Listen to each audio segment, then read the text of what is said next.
There was a time when the stars hadn't learned to fear mankind yet, an era where they didn't understand that humanity was cut from the cloth of predatory instincts and death world lessons. This wasn't accidental. Man knew her nature, and moreover, knew her power. They didn't want to get involved in war. They didn't want to fight. They knew what that made them become. Sometimes, though, sometimes you have no choice. Sometimes the galaxy doesn't know of your fight. They don't see what hides just underneath your skin. All they see is spindly apes, little blue worlders who are quaint and introverted. And because of that, because of the ignorance of the cosmos and the reservation of man, they haven't learned to fear man yet. They don't know. They don't shudder at the thought. Not yet. A lesson must be learned. This isn't the point of this council! The Vanny princess was a tall alien. She had gray skin, a focused demeanor, and the spirit of 10 sons. Her name was Estelle, and she often took center stage during United Federation meetings. An intrusion like this goes against everything we represent as a body of allies. She stood at the head of a long, arcing table, heading the diplomatic representation for the Vanny people, an old and influential race.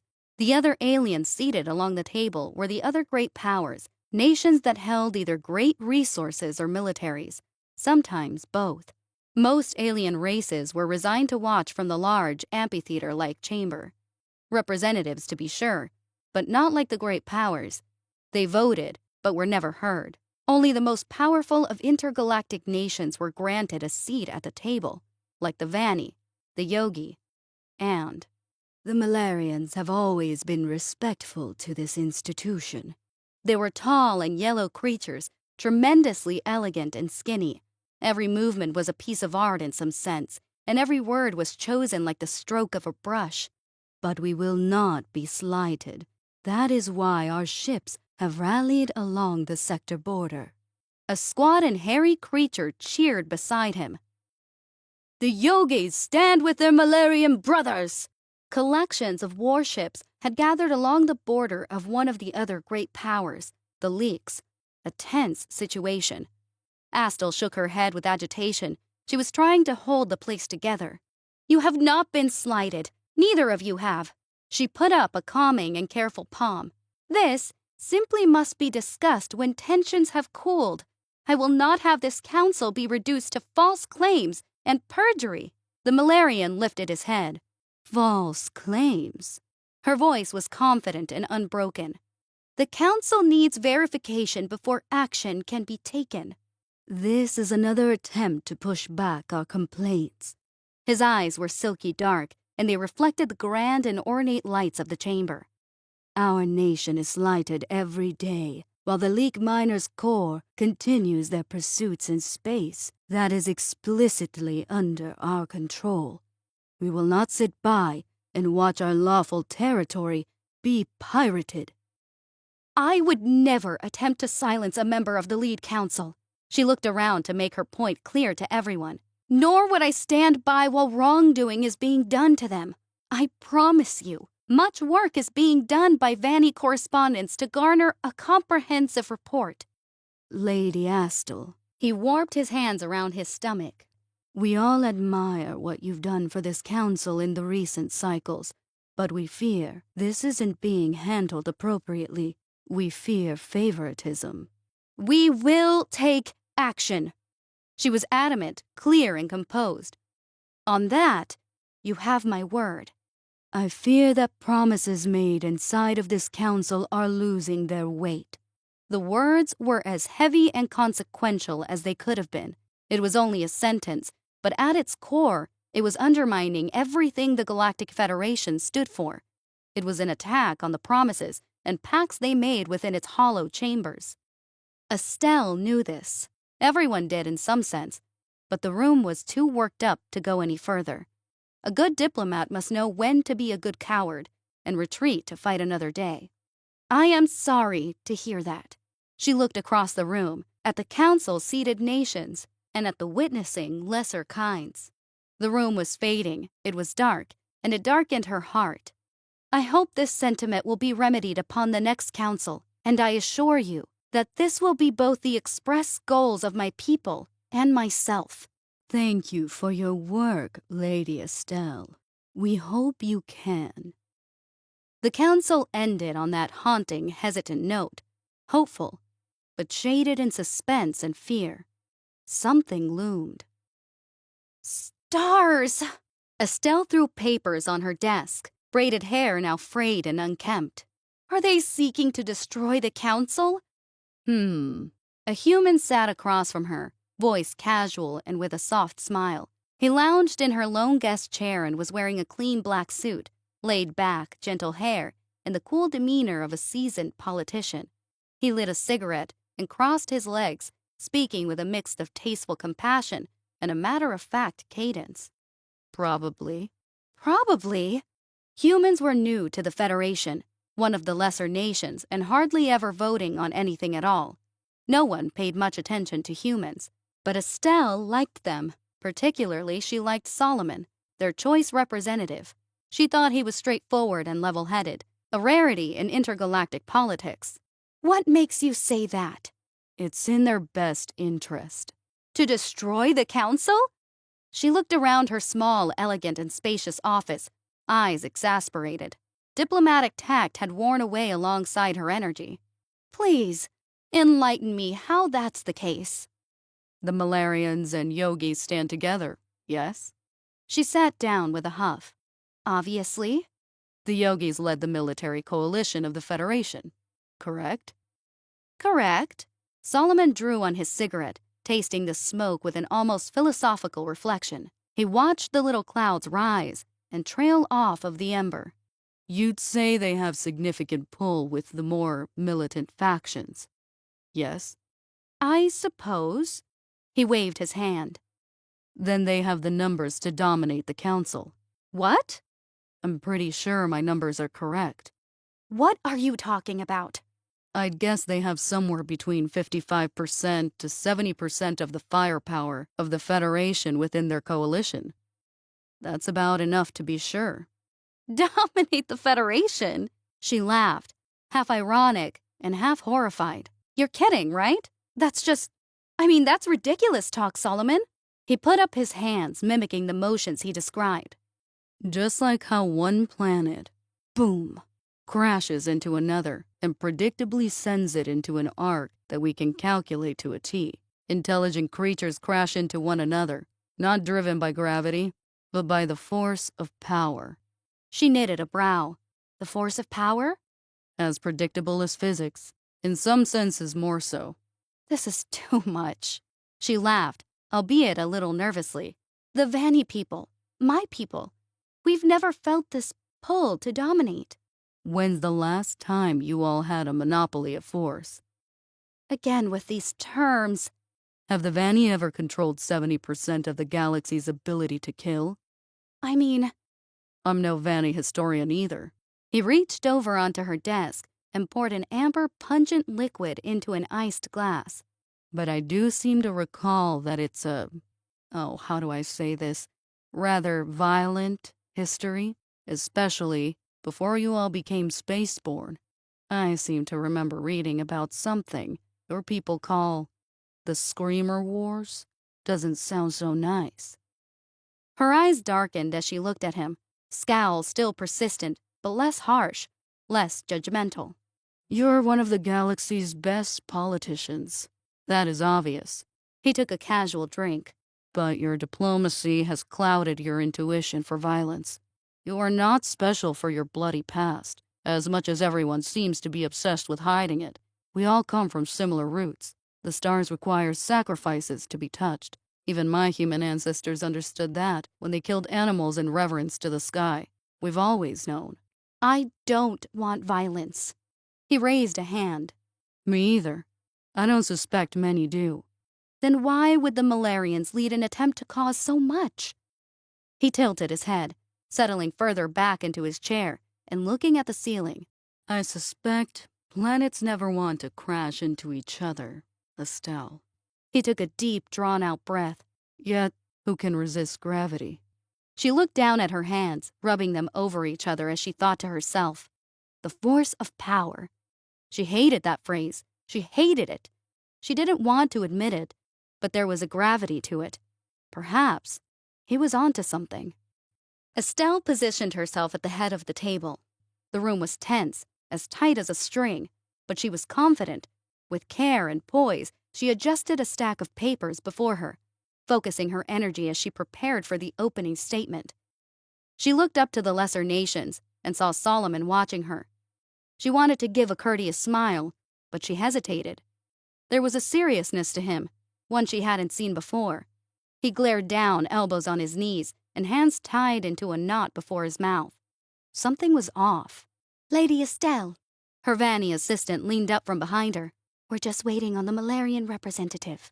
She smiled, speaking subtly. Of course. The League representative was seated beside her, obviously nervous. They were the nation that the Malarians were accusing of stealing their resources. At the moment, there was a standoff on the border of the sector, League ships facing off against Yogi and Malarian ones, a horrible position for the three great nations. Hey, Estelle laid a hand on her shoulder. it's okay. Estelle's report confirmed it. By all accounts, the Malarians were fabricating the story. Some illegal mining was going on. But where was it not? By no means was it a full-scale, leak-backed operation. This all was ready to be settled like adults inside of the chamber. Everyone could act accordingly. The Leak rep smiled, her scaly brownish skin guarding her vulnerable emotions. Things are chaotic back at home. Everyone thinks war is on the horizon. The Vanny felt similar. More than ever, the pressure was on Estelle to quell the tension. I'll handle it. She gripped her papers tightly. We have what we need. The Malarian finally entered the room. At his entrance, silence overtook the whole chamber. It was as if he'd lit the fuse with his presence. The clock was ticking down, and everyone knew it. Nice of you to arrive, Malkai. She watched his long and careful strides. We're all anxious to get started. Something was off about him. His tall posture was more tense than usual. His face was tight, and the more Estelle looked into his eyes, the more she became worried. Malkai? He stopped before his seat, hands resting gently on the chair. I would like to make a statement before we start. Estelle blinked, caught off guard. I mean, please, have a seat and go right ahead. I'll stand. She tensed her hands, settling into her own seat and watching as the Malarian began. My peoples have been deliberating. His voice was curt, professional to a painful T. We have come to the unanimous conclusion, alongside the Yogis, the Bonodos. You all have been hosting a joint political council without notifying the board? It was a direct violation of multiple pacts. You must know this is forbidden. Lady Estelle. He wasn't even looking at her. If I may continue, uninterrupted. Under the desk, her fingers were rubbing against each other. She nodded. All right then.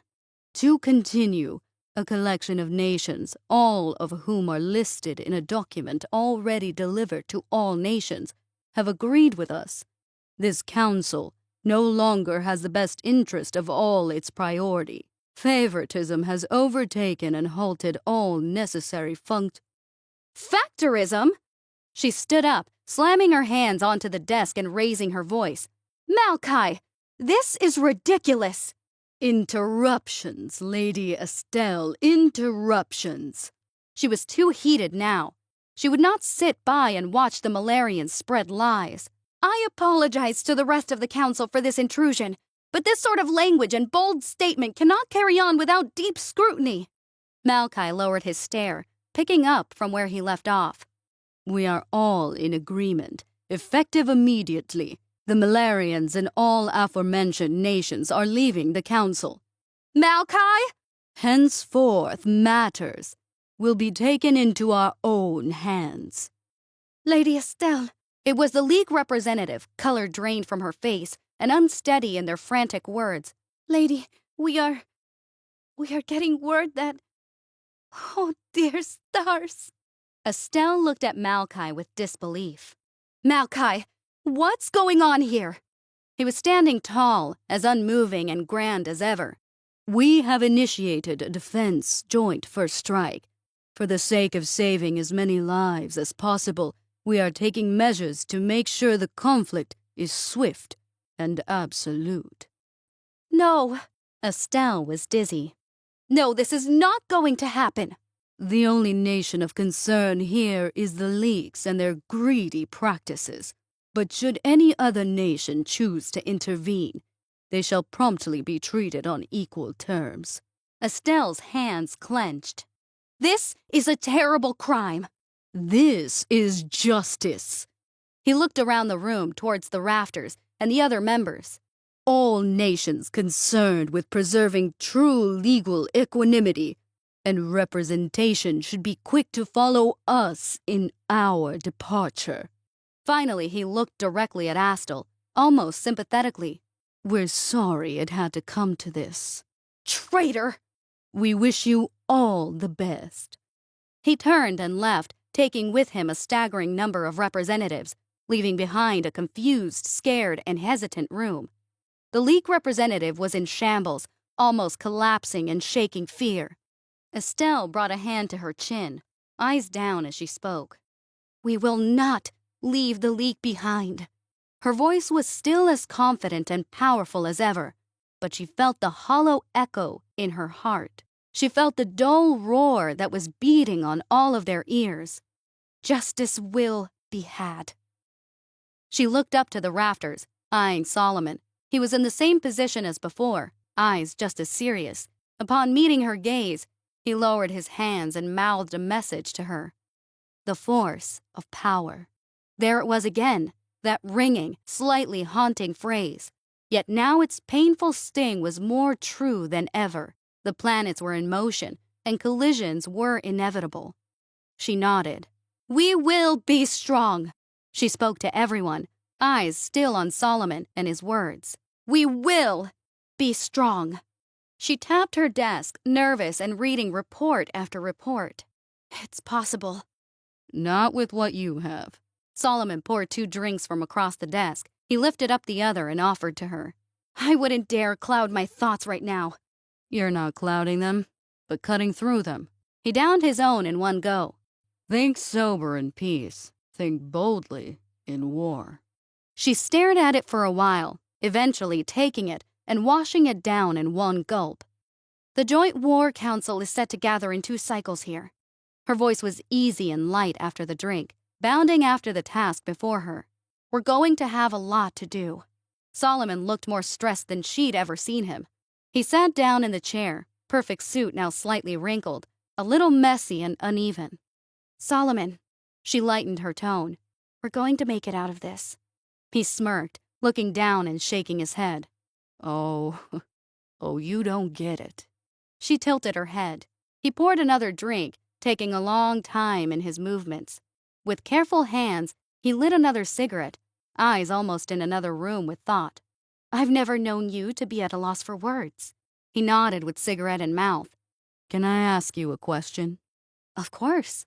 This is an important question, Estelle. She scowled, lowering into her seat. Okay. Words suddenly flew out of him. His eyes were still to the ground, and hands moving with energy behind each word. You're outgunned, pretty much across the board. There's not much hope for the effort. Sure, you could do it, but no one would bet on it. He took a hit from the cigarette, light fog rolling out from his lips. But say I could offer you an out. Say I could do something that would turn the tides of this war before it even starts. But it might cost. It might cost a lot. No, it would cost a lot. Would you take it? Solomon, what are you talking about? He twitched his head. I have a really important job at the council, Estelle. All representatives do. It's an honor. No. He let out a nervous chuckle. Not like that. Mankind has trusted me with a decision. I'm sort of a... This is hard to explain. Then speak simply. Mankind has this story of a human. A long, long time ago. His name was Oppenheimer, and he was the first of us who learned how to split the atom. Dangerous. Of course. He downed another drink. Well, The story is that he was crushed by his discovery and his decision. He was crushed because once something is unleashed, it cannot be contained again. And he felt responsible for that. He felt it might not have been worth it, no matter what the initial fight was about. She stared at him, lightly tapping at her desk. Okay? I'm sorry. He was almost spastic. I'm sorry, I know this is confusing, but I'll just say it like this. I'll just be quick about it. He leaned forward in his seat, elbows on his knees and staring at her with rabid intensity. Invite humans to have a leading role in the War Council. Let me bring my generals over to help. Let them get to work. Let us into this war in a real way. I mean... She shook her head, slightly confused. That's a high honor for a lesser nation. I'm not sure if I... Estelle. He looked horrified. I want nothing more than for you to say no. I'll almost plead with you to say no. But I know that would be wrong. I know that all that matters right now is winning this war. That's right. Then do it. She couldn't look away from him. He was something else, something she'd never seen before, something that looked frantic and energized, something that looked almost scary. Okay, she trusted him. Okay, mankind will have a leading seat. I can guarantee that. He sucked in his lips, not saying a word, his face curled into a quaint, soft smile. It wasn't happy, but sympathetic, regrettable. He simply nodded his head, poured one more large drink, swigged it down in one go, and left. It took a little while for Estelle to notice that he'd left a little note on the desk before departing.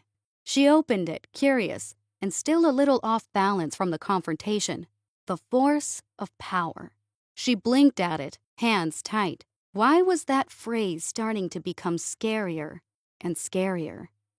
Estelle looked at the room. She saw the Vanny leaders, the Leak leaders, and the various other great nations who possessed enough ships to lead the war. They all sat around the table stacking papers, passing remarks, looking at reports, and nervously staring to the ceiling. It was a cold room. Everybody had a sense of the odds. It was no secret that they were all fighting uphill. The last to arrive were the humans. They were late, and the council was getting ornery. A horned Banty scowled. This is what happens when you let some of the lesser into the council. They don't take it seriously. The leader of the Leaks had a 1,000-yard stare. We need to start.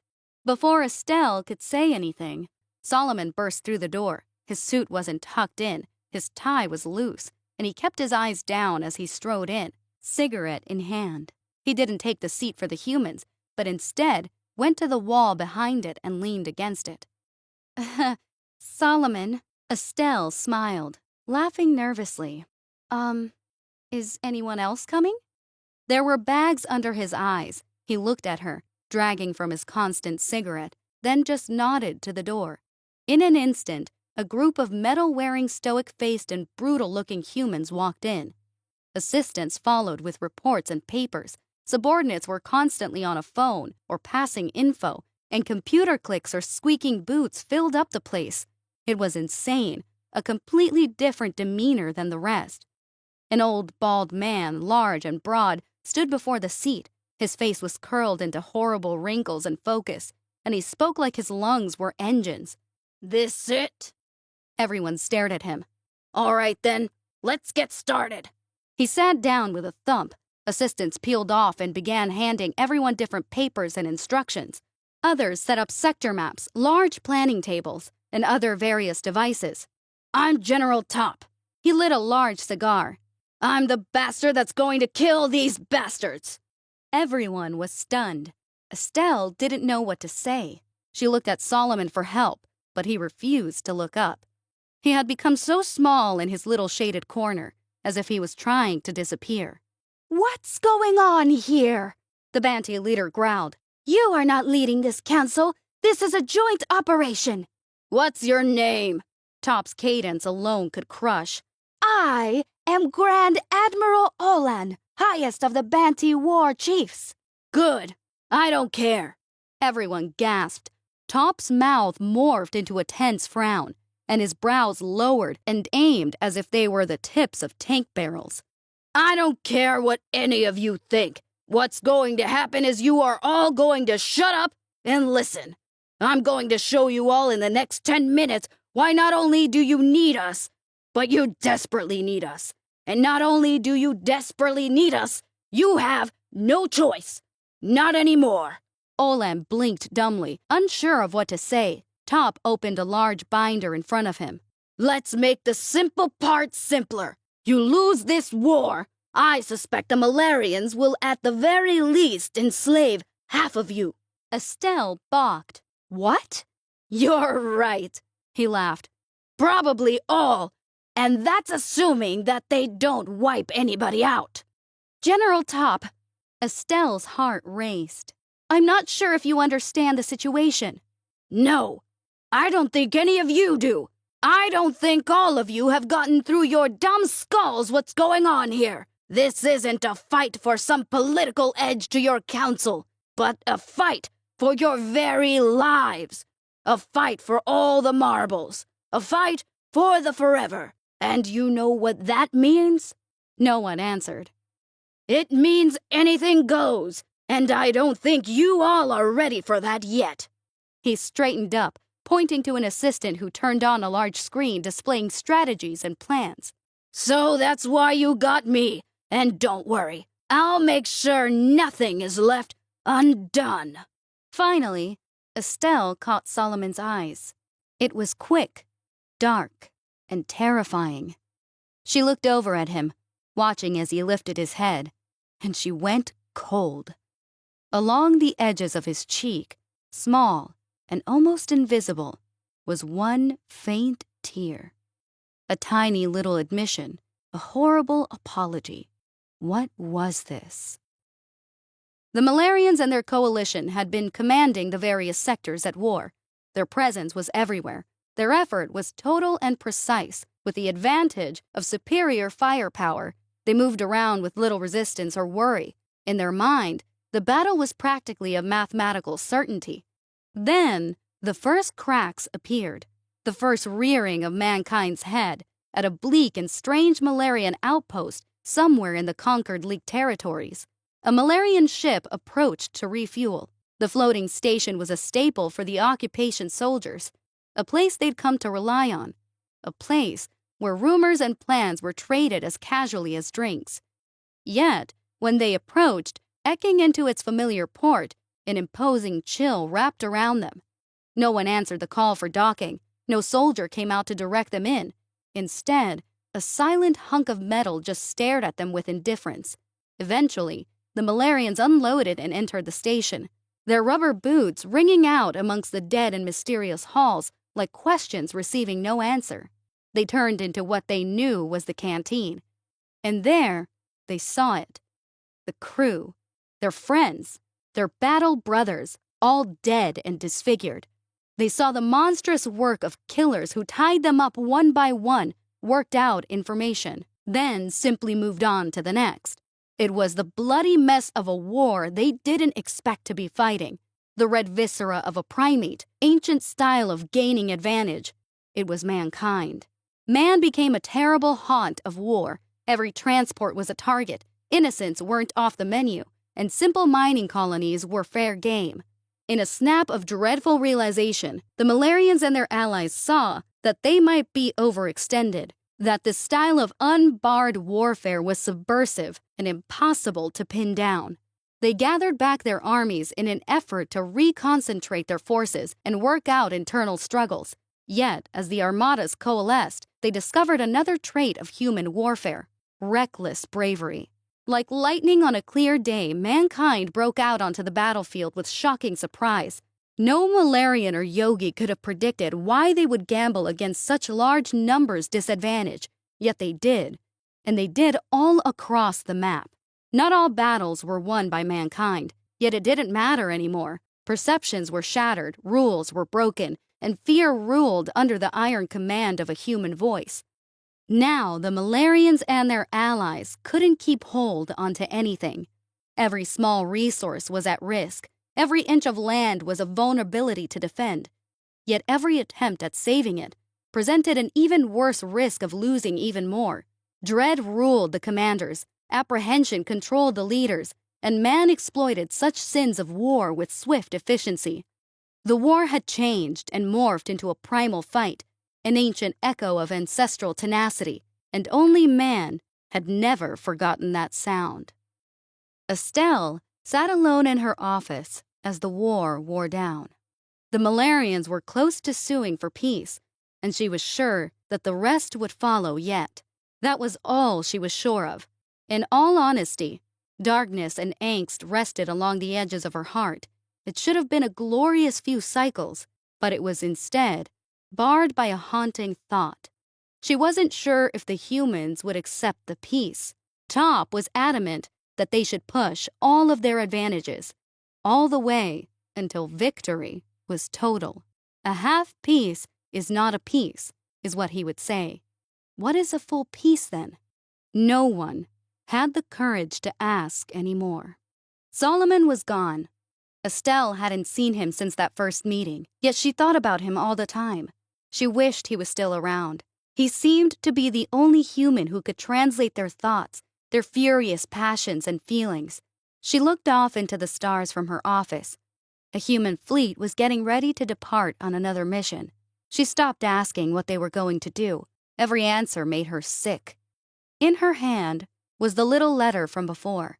She looked down at it again, its black and desperate ink handing up a desperate warning from the past. The words made sense to her now, and Solomon's tears, his weird questions and stories all added up now. He was a gatekeeper. He was entrusted with deciding how involved humans should get with everyone else, an Oppenheimer for mankind themselves. And now, they were unleashed. The atom split and let loose. She nodded, looking back up at the fleet and reciting the words to herself. The force of power. Yeah, it was real. It was real, and it was right in front of her eyes. Humanity was the apex predator. They were the demons finally let loose from hell. Solomon had tried to stop it, but it was either stay back or lose the war, and she was beginning to see that the latter was unacceptable to humans. It was his nature, and he hated himself for it. What would happen after this? Where would the planets fall? What crash would happen next? With the Malarians and yogis shackled down, who would take up that void? A vacuum will demand matter from the universe. Solomon had told her that. His words had a prophetic air to them now. She only knew one thing for sure, and it scared her. No matter what happened next, it would be dictated by the most important force in the galaxy. Power. And at the moment, power could simply be called one thing: humanity.